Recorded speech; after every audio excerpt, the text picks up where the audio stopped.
nababahala ang taong bayan that the NBI is now acting as a special instrument for selective a la martial law type operations.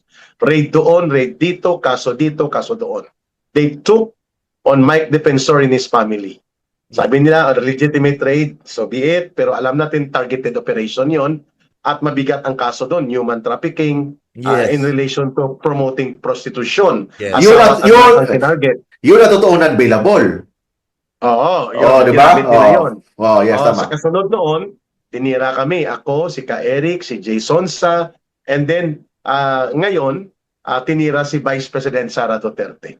Sa pareho ninyong tanong, unahin ko si Attorney Raymond, are you seeing the pattern of a more dangerous and more serious, well, that's the word, Marcosian, similar to the martial law type, dictatorial and tyrannical and oppressive operations using law and instruments of the state, the way the NBI is now acting as the special police of the state, raid dito, raid doon, hataw dito, at parang walang makakapigil sa kanila. Where do you see going this? So, in ito legal, it's my opinion now, personal opinion. I think many are calling it as a modern martial law era.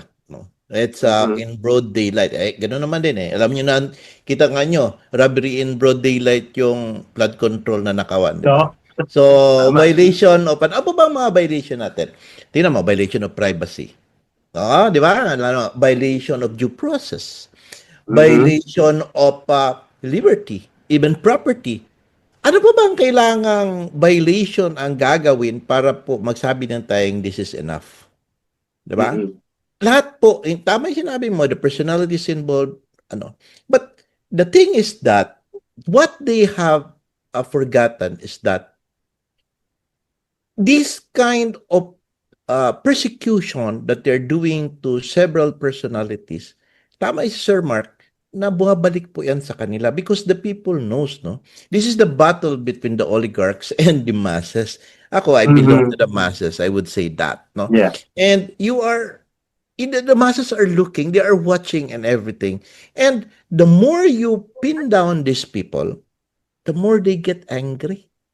And honestly speaking, sabi ko nga, it will take time. We may not be able to seek justice in this time. But during the proper time that it will come, we keep on speaking, we keep on telling the truth based on our side and present it to the public.